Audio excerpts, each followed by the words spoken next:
भारताचे परराष्ट्र मंत्री एस जयशंकर आणि अब्बास अराक्ची यांच्यामध्ये फोनवरून संवाद। हॉर्मुझच्या सामुद्रधुनीमधून भारतीय जहाजांचा मार्ग मोकळा। भारताच्या ऊर्जा सुरक्षेसाठी एक महत्त्वाचं पाऊल। सौदी अरेबियामधून कच्च्या तेलाचं जहाज मुंबईमध्ये। लायबेरियाच्या झेंड्यांचा वापर करत शेनलॉंगचा धाडसी प्रवास। 1.35 लाख टन कच्चं तेल घेऊन जहाज मुंबईमध्ये बंदरात। भारतानं रशियाकडून तेल खरेदी 50% वाढवल्याची माहिती। मार्चमध्ये दररोज 15 लाख बॅरल तेलाची विक्रमी खरेदी। इंधनाच्या तुटवड्यावर मात करण्यासाठी भारताचं मोठं पाऊल। तर सध्याच्या परिस्थितीवरून घाबरवण्याचा प्रयत्न या ठिकाणी करणाऱ्यांवर बारकाईनं लक्ष ठेवा। इतर देशांच्या तुलनेमध्ये भारताची तयारी भक्कम। विरोधकांच्या टीकेला प्रत्युत्तर द्या, पंतप्रधान मोदींचे मंत्र्यांना निर्देश। सूत्रांची माहिती।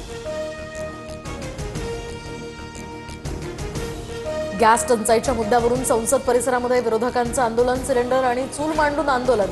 राहुल गांधी, प्रियंका गांधी या आंदोलनामध्ये सहभागी। सरकार विरोधात घोषणाबाजी।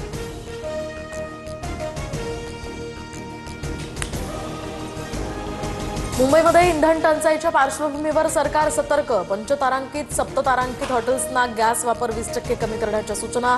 हॉटेल व्यावसायिकांकडून सुद्धा आता तातडीनं उपाययोजना सुरू। गॅसचा पुरवठा होत नसल्यानं नागपूर, बीड, ठाणे आणि पुण्यातील काही हॉटेल्स, केटरर्स बंद। छत्रपती संभाजीनगरमध्ये सुद्धा हॉटेल चालकांवर चूल पेटवण्याची वेळ। द्वारे बोगस असल्याची माहिती। तर उपमुख्यमंत्री एकनाथ शिंदेंची माहिती। सर्वोच्च सभागृहाला उडवण्याची धमकी आल्याच्या वृत्तामुळे प्रशासनाची तारांबळ। अमेरिका इराण युद्धाचा सोनं चांदीच्या किमतींवरही परिणाम। सोन्याच्या दरात 1100 तर चांदीच्या दरात 7000ची घसरण। सोनं 1,64,285 रुपये प्रति तोळा। शिवसेना पक्ष आणि चिन्हासंदर्भात सुप्रीम कोर्टात आज सुनावणी। सरन्यायाधीश सूर्यकांत यांच्या खंडपीठापुढे सुनावणी होणार। कार्यतालिकेमध्ये 40व्या क्रमांकावर हे प्रकरण सुनावणीसाठी निश्चित। पार्थ पवारांच्या मीडिया कंपनीला मुद्रांक शुल्क विभागाचा दणका। 21 कोटी भरण्यासाठी 2 आठवड्यांची शेवटची मुदत।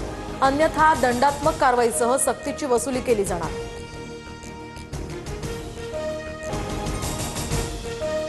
दरम्यान मध्य रेल्वेकडून 176 समर स्पेशल गाड्यांचं वेळापत्रक जाहीर। उन्हाळी सुट्ट्यांमधील प्रवाशांची प्रचंड गर्दी लक्षात घेता या विशेष गाड्या। मुंबई, पुण्याहून उत्तर प्रदेश आणि बिहारसाठी विशेष फेऱ्या।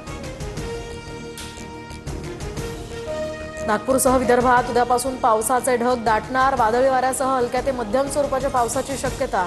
कमाल तापमानात 3 ते 5 अंशांची घट होण्याचाही अंदाज।